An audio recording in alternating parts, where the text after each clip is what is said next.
All the millennials are talking about it, but I don't think that we are really discussing how we feel. Let's talk about love and loneliness, the unspoken struggle.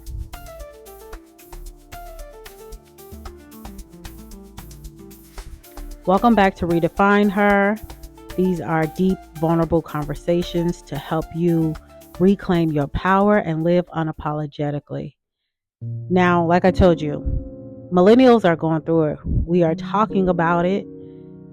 We're talking about love and loneliness, but I don't think we're really sharing how we feel, the impact that it's having on our life. And so what really sparked me to do this podcast episode is because I was having a deep, vulnerable conversation with a friend about relationships in the Black community. And I was just sharing with her just how we were sort of bamboozled from what we were taught when we were young. And so this conversation is necessary because so many women, so many people feel this way, but few of us are talking about it out loud. And so when we talk about the Black woman or just Black people in independence, how we were raised to go get your degree, be independent, and don't rely on a man. And a lot of times this came because our parents had to rely on men. Remember, we're just now new, it's still new that women are able to vote, that they didn't have to be tied to a man to be able to open a bank account, things like that. And so now that we've gotten certain freedoms, our parents told us, you're going to go stand on your own 2 feet. You're going to go get your degree. And so the unintended consequences that we face is that many of us are alone, and this is not necessarily by choice. Now, I want to read a statistic. According to the U.S. Census Bureau, only 31% of Black millennials are married, and that's compared to 48% of all Americans. And this comes from blackdemographics.com. And really it is the pressure to do it all versus the desire for partnership and support. And so I believe that we do want partnership and support, but I also believe that we haven't had the tools. And because life has been changing, remember, us millennials had to go through 9/11. Then we went through the recession in 2008, right? We've been through Trump a few times, and we've had things go down in between those times as well. So we really just been trying to survive amongst all of this, right? A lot of us have debt because we were told to go get these degrees, and these degrees haven't really been holding up well for us because our salaries have not really been comparable to the education that we received, and more specifically, the education we had to pay a premium price for. And so why did our parents want us to do this? It's because we saw toxic generational cycles, right? We saw our families, which consisted of a lot of single mothers. I know for me, at 9 years old, I was traumatized. I saw so many of my cousins who were having babies, but even to this day, I've yet to see these fathers. And so we've seen single mothers, which means that we've seen them have heartbreak, and we've seen men not really show up. And I know that that's hard for men to hear, but when you really look at the statistics and when you just look at the trajectory of our Black men, yes, they have gone through a lot, but it's not to be used as an excuse to continue to not show up and to be abandoning women that you are impregnating. Now, that's a whole nother podcast to talk about that, because certainly accountability goes on both people, but still, it's not easy when we sort of can't expect for our men overarchingly to show up for us. And so for the women who have not had kids, right, for a large part of millennial women, the challenge is that we just don't want to settle, but our men was just not taught how to lead, to provide, or commit. And that's the grace I'm going to have for our men. And so it feels like we, as women, we have to qualify for men who aren't even doing the work. So they want us to be of a certain way, but they're not even coming with being a provider, being safe. And I know that all of this is sort of new in the mental health range, but this is ultimately how we want to feel. And a huge reason why our parents were like, you're going to stand on your own 2 feet. Because again, women couldn't vote, they couldn't have their own bank accounts, but women were also being abused emotionally, physically, mentally. And so there was really no blueprint besides the men going to work, right, going to war, and that was his contribution, while women really worked in servitude, so in service of their husband, in service of their kids. And so women are like, I want to do this differently, I want to do this better. And so we want to talk about the emotional and physical toll of doing life alone, which is we are exhausted. We're working full time, managing our households, whether we are single and or have kids, and we are carrying the emotional load alone.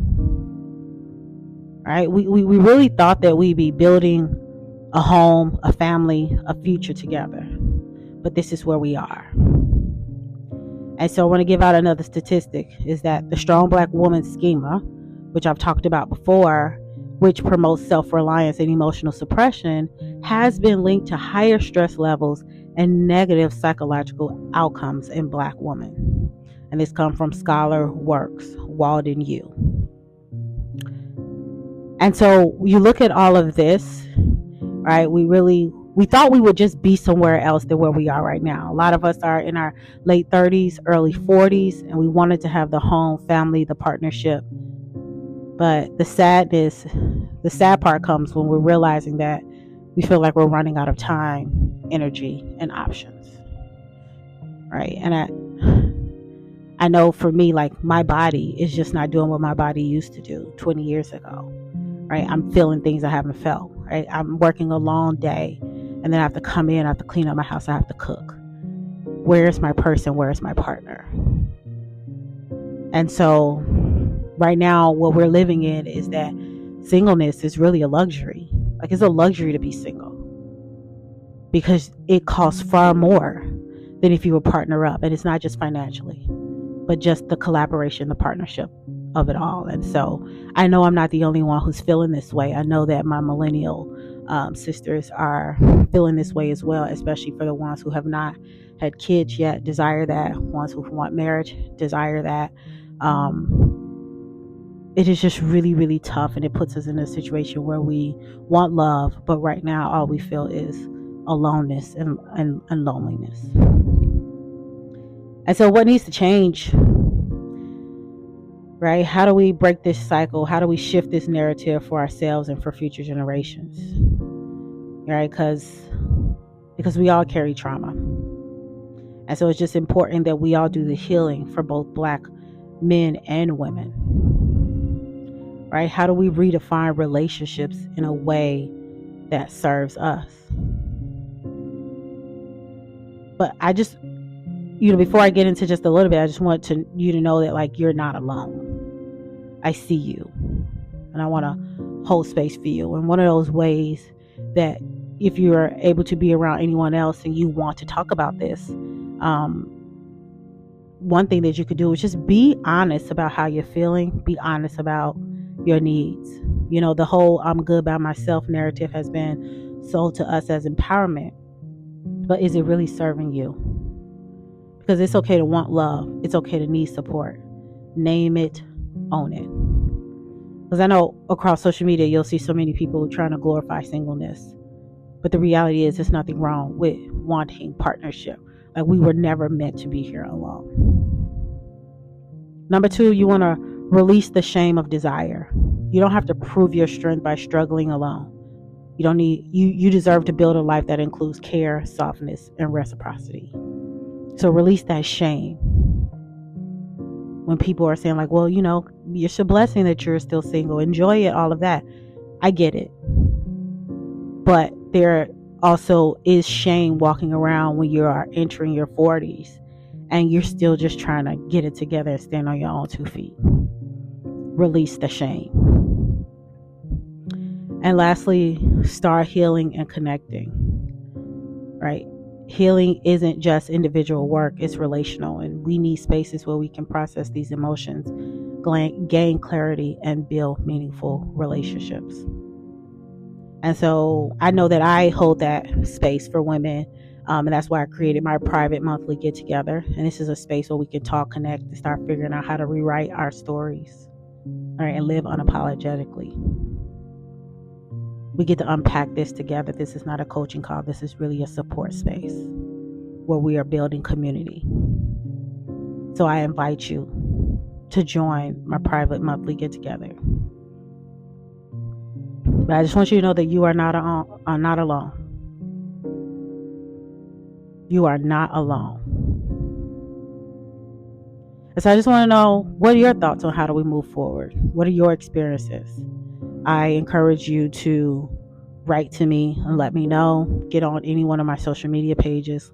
Let's talk about it. Let me know if this resonates with you. There's always a way to stay connected. You can follow me at Latoya Deshawn everywhere. That's LATOYA DESHAUN. You can follow me on IG, TikTok, Threads, YouTube, LinkedIn, wherever the next social apps pop up. Okay?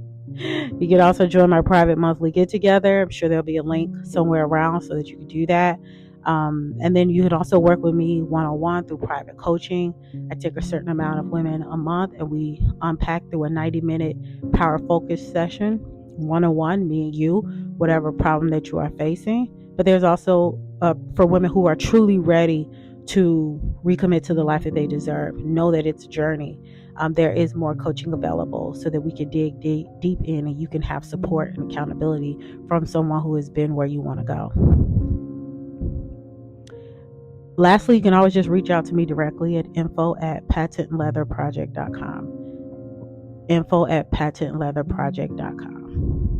But yeah, I really hope that this resonated with you. Just know that I see you, Black woman, my millennials out here, and we're going to get through this, right? I know it. I have to believe it. If we are still waking up every day, then the life that we vision, the life that we dream about, can be afforded to us. But you can't do nothing without belief. So keep believing. And I'll see you in the next episode.